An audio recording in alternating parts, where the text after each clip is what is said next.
Ryan, and in this video I'm going to explain the process of creating my film until I see her again.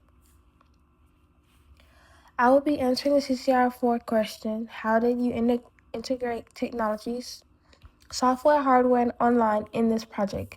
I will also explain how we collaborate as a team and how the technology influenced the final film. I will tell you about this while also playing the game just to impress on the vlog. The story of my film focuses on grief, memories, and friendship. At the beginning of the film, the main character, Caitlin, accidentally knocks over a picture frame while getting ready, which leads into a memory that reveals her mother has passed away. This moment is important because it introduces the emotional tone of the story and helps the audience understand the character's loss at such an age. The picture frame falling also works to represent the memories of her mother, which is very symbolic as it works to show that those feelings of loss can hit you at any point. This scene is highly important because it sets the target audience of my film, which are teens and young adults who can relate to going through grief of not only losing a loved one who has died, but also losing a loved one that might still be alive. We continuously try to incorporate the emotional depth to each individual character. While planning the film, my group used our group chat and also shared documents to communicate and organize our ideas. This made it easier to discuss the storyline and share any information related to the project.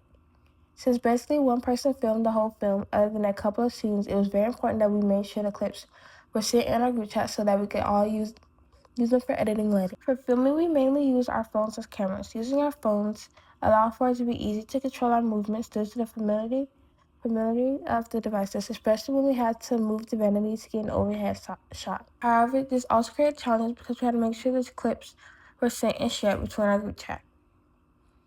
One important scene in the middle of the film is when the main character finds a box in her closet that belonged to her mother. This moment builds suspense because the audience begins to wonder what is inside the box and why was it hidden.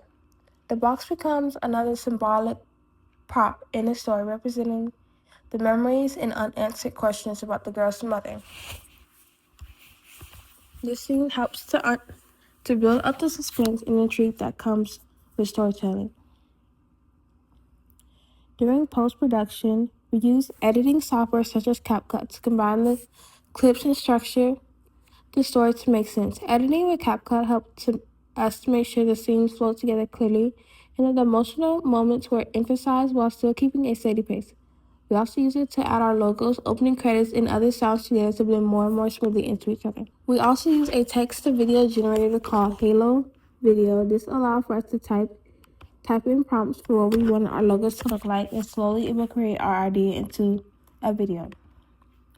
When using this tool, we had to carefully write prompts describing the design we wanted.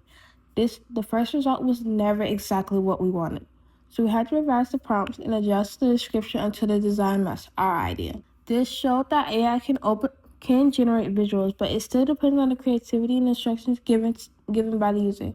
Constantly changing the prompts did finally get us a logo that better matched our film. Sound was another important part of the project. We had to consider background noise and how clear we were speaking. Managing the sound helped make the emotional moments of the story clearer and easier for the audience to understand. At the end of the film, the main character opens the box with her two friends. However, the audience never actually sees what's inside the box. This was a creative decision because it leaves the ending open to interpretation. Instead of showing what's inside the box, the audience has to focus on the character who sees what's inside the box. This was a creative decision because it leaves the ending open to interpretation. Instead of showing what's inside the box, the audience has to focus on the characters' reactions and the emotional moments they share together to get an idea of what's inside of it. Some could think there's a message from her mother inside the box, and some could think the genie ball is in it, but none of them don't really know unless they continue to watch the final product. Another challenge we faced during the project involved uploading the video and dealing with copyright issues. This use of YouTube resulted in sometimes being blocked or flagged copyrighted material, especially music. For example, we wanted to use a popular Taylor Swift song to resemble the music interests of teen girls, but couldn't due to copyright, resulting in us having to search for a while for an instrumental that fits the scene. Because of this, We had to be careful about the media we use and make sure we followed copyright guidelines when uploading the film. Overall, creating Until I See Her Again involved many different digital tools and collaborative processes, from filming with our phones to sharing clips with each other, editing our footage together, experimenting with the AI, and even managing the copyright issues. Technology played a major role in developing our project. These tools helped us successfully create the film while also teaching us more about the filmmaking process.